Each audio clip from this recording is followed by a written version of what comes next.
If you want to make grayscale images in GIMP, there are two easy ways to do it. And in this video, I'm going to show you both, so you can choose the one that fits your project best.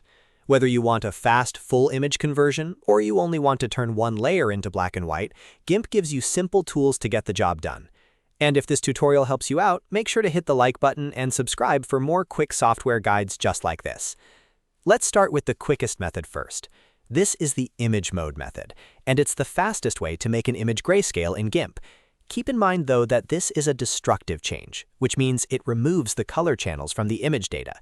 That can be useful if you want a smaller file size, or you know you do not need color anymore, but it also means you should only use it if you are sure you want to commit to grayscale. To do it, go to the top menu and click Image. From the drop-down menu, hover over Mode, and then select Grayscale.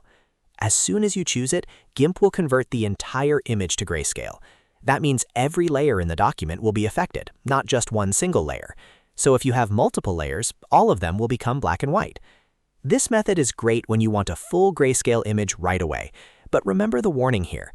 Once you save your file in grayscale mode, you cannot simply add color pixels back to the canvas unless you switch the mode back to RGB.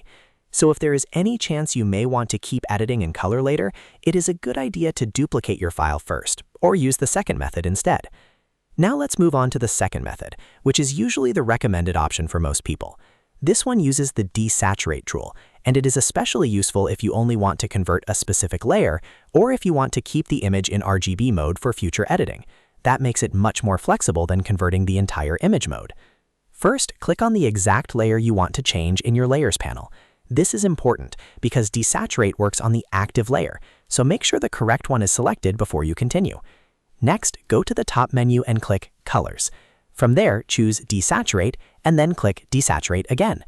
When you do that, a dialog box will appear with a few different options for how GIMP should calculate the grayscale tones. You will usually see three choices: Lightness, Luminosity, and Average. Lightness calculates gray based on the brightest and darkest channels, so it gives a simple balance between highlights and shadows. Luminosity is often the most natural-looking option because it takes into account how the human eye perceives brightness, and it gives extra weight to green tones. Average is the most straightforward mathematical option because it averages the red, green, and blue values equally.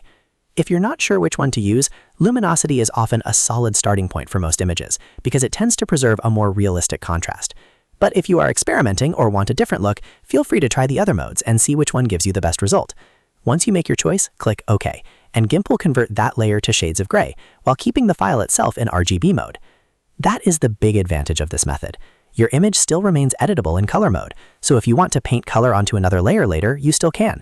This makes it ideal for creative edits, photo retouching, mockups, or any project where you want flexibility after converting to black and white.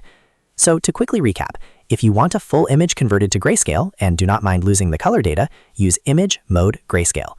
If you want more control and want to keep the project editable, select your layer and use colors Desaturate instead. Both methods are useful, but the best one depends on what you are trying to achieve.